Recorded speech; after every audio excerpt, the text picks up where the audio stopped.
প্রিয় দর্শক আসসালামু আলাইকুম। আমাদের চ্যানেলটিতে প্রতিনিয়ত নিউজ ভিডিও প্রকাশ করা হয়, তাই লাইক, কমেন্ট এবং সাবস্ক্রাইব করবেন আশা করি।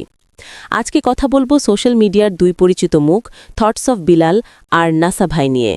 বিনোদনের কন্টেন্ট করতে করতে কিভাবে যেন তাদের মধ্যে তৈরি হয়েছে টেনশন, ভুল বোঝাবুঝি আর প্রায় মারামারির মতো অবস্থা। ভিডিওটা শেষ পর্যন্ত দেখবেন, কারণ শেষে থাকছে আসলে কার দোষ বেশি আর আমরা দর্শক হিসেবে কি শিখব এই ঘটনা থেকে। কয়েকদিন ধরেই অনলাইন দুনিয়ায় গুঞ্জন নাকি নেপথ্যে ইগো আর শো অফ এর গল্প। থটস অফ বিলাল নিজের এক লাইভে ইঙ্গিত করে বলেন, কিছু মানুষ আছে নিজেরা ভাই ভাই বলে আবার পেছনে অন্য কথা বলে। অন্যদিকে নাসা ভাইয়ের ভিডিওতে শোনা গেল কেউ কেউ ভাইরাল হতে অন্যের নাম জড়ায়, পরে আবার অভিনয় করে ভালো মানুষ। দুইজনের কারো মুখে কারো নাম নেই, কিন্তু ফ্যানরা বুঝে গেছে এই কথা দুজনকেই টার্গেট করে বলছে। এখানেই শেষ নয়, একটা অফলাইন ইভেন্টে নাকি দুজনের দেখা হয়।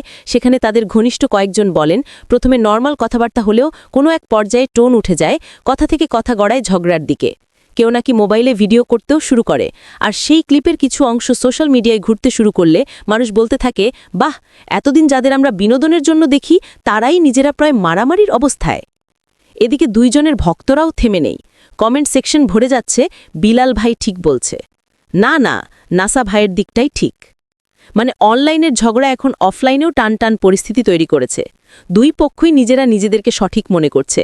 কেউ বলছে কৃতজ্ঞতা নেই, কেউ বলছে আমার নাম দিয়ে ভিউজ খাচ্ছে। কিন্তু একটা জিনিস পরিষ্কার, বিনোদনের নামে শুরু হওয়া কন্টেন্ট এখন পার্সোনাল ইস্যু আর অহংকারের লড়াইয়ে পরিণত হচ্ছে।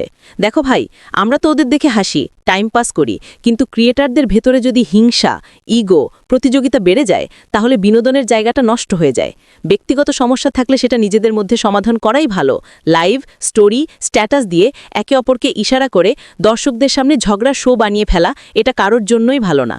আশা করি থটস অফ বিলাল আর নাসা ভাই দুইজনই বসে একদিন ক্লিয়ার করে নেবেন সব, আর আমরা আবার শুধু বিনোদন নিয়েই হাসতে পারবো, ঝগড়া নয়। ভিডিওটি ভালো লাগলে লাইক দিন, কমেন্টে আপনার মতামত জানান, আর নতুন নতুন আপডেট নিউজ পেতে চ্যানেলটি সাবস্ক্রাইব করতে ভুলবেন না। আল্লাহ হাফিজ।